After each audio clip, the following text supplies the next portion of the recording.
Hello, everybody. Thank you so much for joining us here on Brewing Local. This is our show where we get to talk about one of my favorite things, craft beer here in San Diego. And we've been inviting breweries to join us here on the show. So today we're so lucky to have Harland with us. You know, a pretty big name here in town. We have the president and co-founder, Anthony, joining us, and then the VP of Brewing Operations, Cody. Thank you guys so much for being with us today. It's great to have you here, and it's so much fun to see Harland everywhere. So congratulations. I want to start with that. Thank you for having me. Yes, absolutely. So what I've noticed with you guys, I see your beautiful logo literally at some of my favorite stores. When I go grocery shopping, Trader Joe's, shout out, I will say, you are there. We appreciate that. Thank you. It makes me happy to see because I'm like, oh, they know good beer. All right, this is good. Valley Market. I mean, it's nice to have you in some of our go-to spots because then you're readily available for me, selfishly speaking. So I do want to talk about that. You started, what, 7 years ago? 7 years ago, founded in 2018, yeah. In 2018. Yes, yeah, and founded wow. with my best friend, Jeff Hansen, Nice. ex-college roommate, ex-bandmate. No way. Yeah, San Diego State, go Aztecs. We were there. That's where we met. And, just through a series of kind of different spaces in beer, we ended up, together founding Harland in 2018, which was really amazing. Yeah. I didn't realize you went to college together way did. back. Oh, that's Yeah. awesome. That's so nice. And you've never heard of our band, so we won't mention it. Okay. I was going to say, we need that clip somewhere. But no, it's nice to see how far you've come in that 7 short years, because to see how many locations you have and where you are says a lot about the quality. The people are big fans of Harland. So Appreciate it. Thank you. Let's talk about that first. What have you done in 7 years for Harland? Where are you popping up now? How many locations? Tell us the latest. Yeah, so I mean, back to the beginning, I think just, from our own experience in craft beer in San Diego, being able to kind of handpick a team that could take us to where we want to go, that was a big piece of it. Yeah. And, starting with actually the first location we opened was our One Paseo location, which is no longer in operation. And then that was opened while we were still building out our tap room and brewery in Scripps Ranch. Is it because my kids ruined it by spilling? And I'm not pointing any fingers. They used to run amok in that field right behind. I know. It was an awesome spot for us. It was really good. I think, there was just more opportunity elsewhere for us with, just I think from financially, and then also just when we started getting into the food aspect of everything, it was just, I think that was kind of, we saw the future of Harland being kind of more of total hospitality. Nice. Other than just great beer. So, so that's become a big thing for you guys now, right? I mean, obviously you have Cody, the beer, the headquarters. I got to meet you there the other day and hang out with you. But obviously that's a big spot where all the brewing happens, but you've expanded in many, many ways. Let's talk about that. The brewing is there, and then what else is going on there? Yeah, we do all of the brewing on site at our Scripps Ranch location, Okay. but we get to feed all our tasting rooms with that beer. So Bay Park, South Park, Forest Ranch, and the golf course that's opening next week or a couple weeks out. Yeah. Nice. We have a cool, really big pilot system there that gets to have all the fun stuff done on that, and then we have our big production system where we do all of our main distribution product. Okay. So I think our photographer Kenny had fun getting lots of video in there. Yeah, he got a lot of cool videos. So let's show some of that. Look at this great space. I mean, you have a lot of room for all the tanks, but you need that, right? I mean, how much beer are you making? In terms of barrelage, last year we did just shy of 22,000 barrels. Wow. Nice. Which is a lot. Yeah. So it's really cool to see. It's everywhere now, which is fun. But and you have a whole canning line right there. brand new canning line we just commissioned about 2 weeks ago. Okay. And so, that's been... Look at that spinning. That's fun. Yeah, it takes our capacity up quite a bit just in terms of speed of being able to get product out the door. We're doing it in about a third of the time we were doing before. Oh, wow. So. Okay, which helps, right? Because, I mean, as people want it, you're ready for them. Yeah. Oh, okay. Trying to. Yeah. Got to get it out the door as soon as it's canned and ready. Yeah. I mean, that says a lot, though. That's a great thing. The quality of Harland beer obviously takes priority, I'm sure, as we all notice when we taste it all. Tell us what else. What else makes up Harland, especially when it comes to the team that you have? We have a really cool team of about 14 production employees now. Okay. And we put a lot of beer out for the amount of people we have. They all work really hard. We got a really tight-knit team. We do a lot of team bonding barbecues there on site. But With the pilot system, we get really creative. So last year we released 103 different beers. Wow, that's a lot. So that pilot system gets a lot of work. That's more than one a week. Yeah, it's almost average about 2 a week. So yeah, Wow. we've got a lot of beers going through that system, and it keeps us excited, keeps the team motivated to keep coming up with new styles, and obviously gets customers stoked to come and try new stuff. Yeah, that's a huge part of Harland. You never know, like coming in on a Friday, what fresh beer there's going to be, right? Yeah. The experimenting and tasting of it all is fun in the obviously headquarters there, if you call it that, and then all your other locations. But yeah, so let's get into the restaurant part of things too. Yeah, no. So, I mean, our first kind of venture into the restaurant was our South Park location. It's a great little neighborhood spot. We took over the former Grant's Market there. Actually, Joe Grant is our landlord down there, so he's a really, really great guy. And but when we were signing the lease, he basically told us, as part of the lease, you have to do coffee, breakfast, lunch, and dinner if you want this space. And we were going to initially start with the tap room, but we really wanted it, so we said yes, we'll do it. And it was really eye-opening just to see like the way community comes together when there's food components and coffees. Also, I've always wanted to have a coffee shop. Just a little side note about me. And so yeah, bringing great beer, a great coffee program, and you know, breakfast, lunch, and dinner, kind of just piqued our interest a lot to see how successful that was for us. Then we ended up adding an outdoor kitchen at Scripps Ranch called the Ocotillo. Nice. And then most recently, we opened our restaurant in 4S Ranch, which is a full-service restaurant nestled right in the community there, which has really been fun. It's been a fun project for us.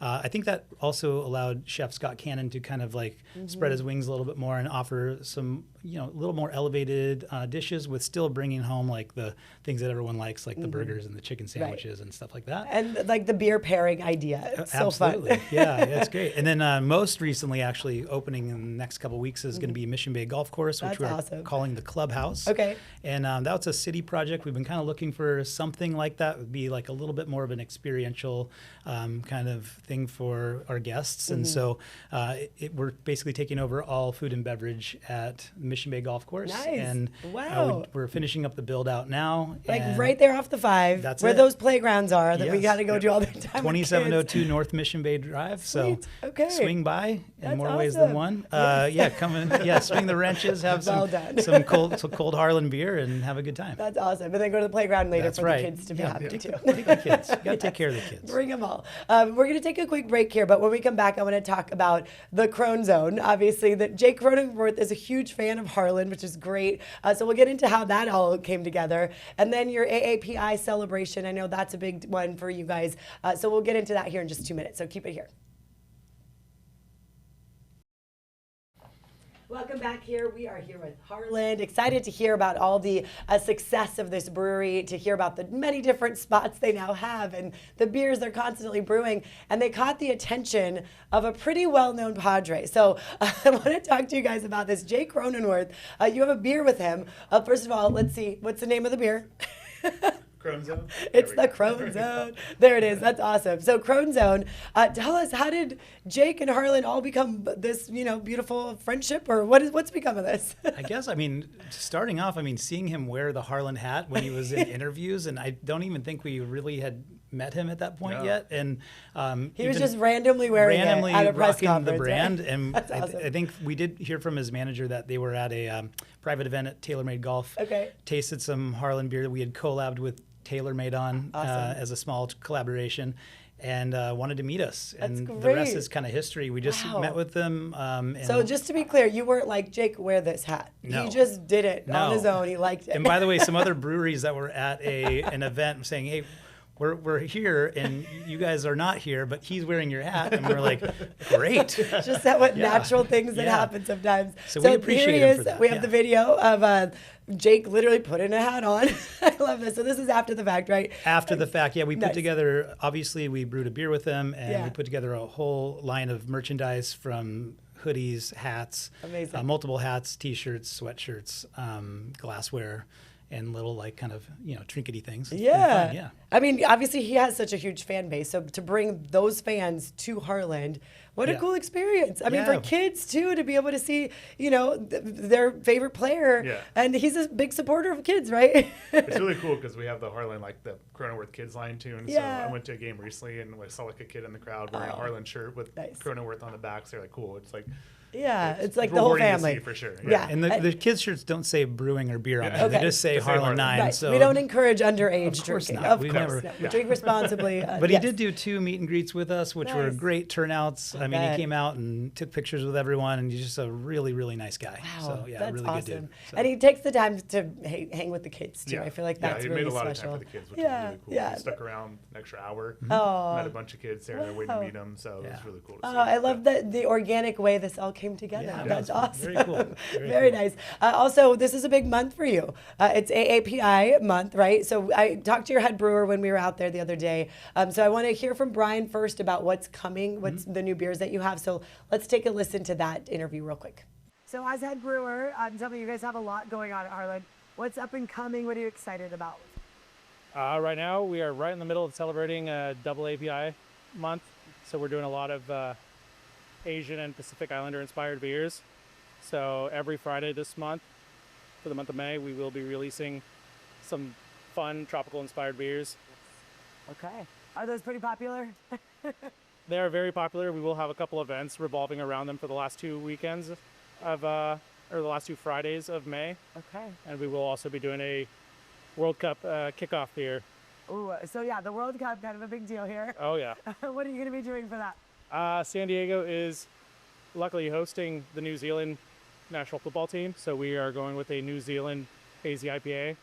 We'll be releasing on that Thursday for the World Cup kickoff. That's huge. Yay. Yeah. Is it fun to make these beers that are themed and Yeah, I think it's the inspiration behind it, I think, is always very fun and challenging at the same time to try to create something new for, the public. Okay. And then obviously you have your favorites that people love and always want to come back and get, right? Oh yeah, we have our cores year round.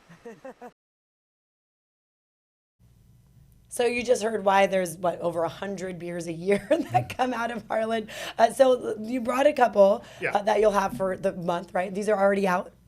This is a Pandan Mai Tai. This Okay. is the one that we just released this past Friday. So for AAPI month, we try to do a new release every Friday. Awesome. Sometimes 2. So we've got Lihing Moi, which is inspired by Hawaiian candy. Pandan Mai Tai. Pandan's a really fun flavor, used in the Philippines often.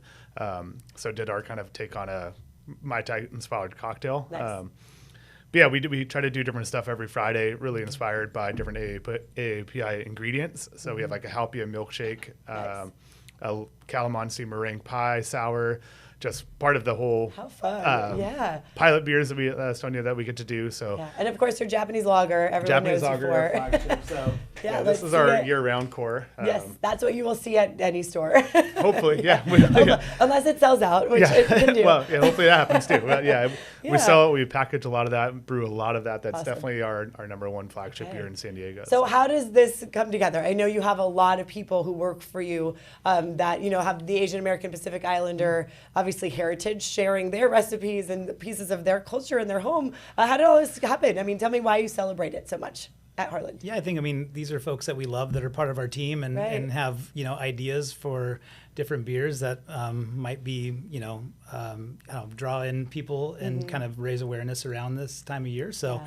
I think, for you guys, I know you guys kind of brainstorm a bunch of different kind of styles, flavors. A lot of them are dessert inspired. Nice, So yeah. really fun and, Like just, the ube, of course. We Ube know for that sure. one. I mean, yeah. it's just a fun challenge for the brewing team to Right. find something that like the consumers still want to drink and come up with new eclectic ingredients that are not commonly used in beer. Right. I mean, we all use the same ingredients most of the time for our core stuff. So having Yeah. the fun stuff that is just different that comes out once a year, maybe twice a year, something like that, Right. it's a fun challenge for the brewing team and consumers seem to love it. And I would imagine for people to see a piece of their culture, their upbringing, Yeah. things they grew up eating in their beer, like Yeah. that's really special. Yeah, ube is really cool because we do that a big release or a big party around it Right. about once a year, and people love it. It's purple, Yeah. and just like it gets everybody excited to try it. And these parties are what, every May, is that right? So That's when actually, things- Ube Day typically is usually in September. Okay. Ube but- Day, I love yeah, that. Ube Day we call it. Yeah. Awesome. And we usually roll out different styles around that time that are kind of in line.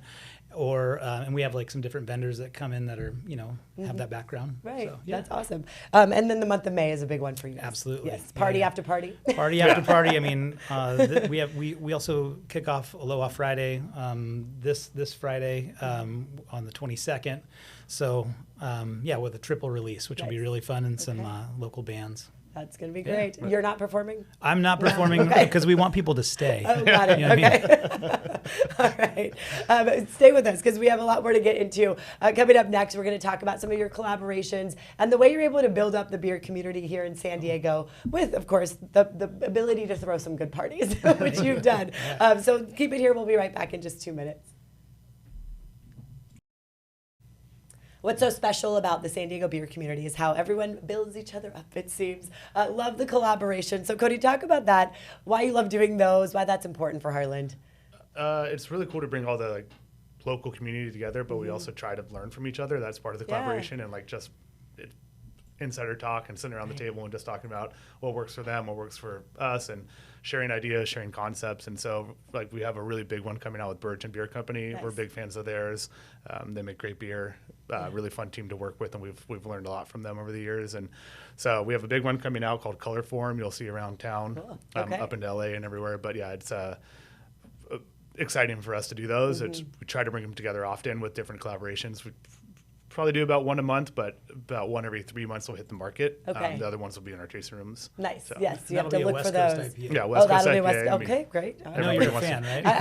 I'll be all over that. Yeah, you know I will. But that's what's really neat about this because no one's like keeping secrets. They're like, no, we're happy to share what worked for us, what didn't. Why do you think that is in San Diego especially? What have you seen, Anthony? You've been in the industry for a while. I just think so many people have worked together or in tangent with each other for so Yeah. long that it's not so guarded. I mean, perhaps there are folks that are like that, but we don't really see it a lot. I think, Right. people are friendly. They want to learn from each other, like Cody said, and honestly put out a great product that makes people excited to come in and enjoy it. And getting to brand with another brand is also fun too, from the artwork to the can to True. what's inside. Yeah. And just creates excitement, you know. And I think that, for us at all of our tap rooms, we see that always having something new is what people are looking for. Right. So that's just one more avenue to get that done. That's really cool that you guys do that. And I will say, you just had the San Diego Beer News Awards with Brandon Hernandez. That And was you, by so the fun. way. And it was, I was there for the good time, but that it shows how everyone comes together. Such they a want collaborative nature everyone for to sure, do yeah. well. It's like the sweetest thing I will say to see how it's like a reunion, and it's you're all friends. So much fun. Yeah, and I thank you guys, and thanks to Brandon for putting that together, choosing us really to help bring that to life. You was did a it lot of well. fun, and I could just see on people's faces they're having a good time. Everyone's drinking the beer. We did 6 different collaborations for that, which was so fun, and so everyone got to be involved. And I think that's just a way to tie everyone together and have a good time. Very nice. Well, you guys, thank you so much for Thank being with you. us today. This has been awesome to you chat. so much. I love that we get a little bit more time to really get to know the operation. So well done. And of course, for our viewers that are watching right now, keep it here. We're going to have another Brewing Local every Monday, as we do, at 10:30 a.m. So be sure you tune back in for that. In the meantime, this will live on cbs8.com/brewinglocal.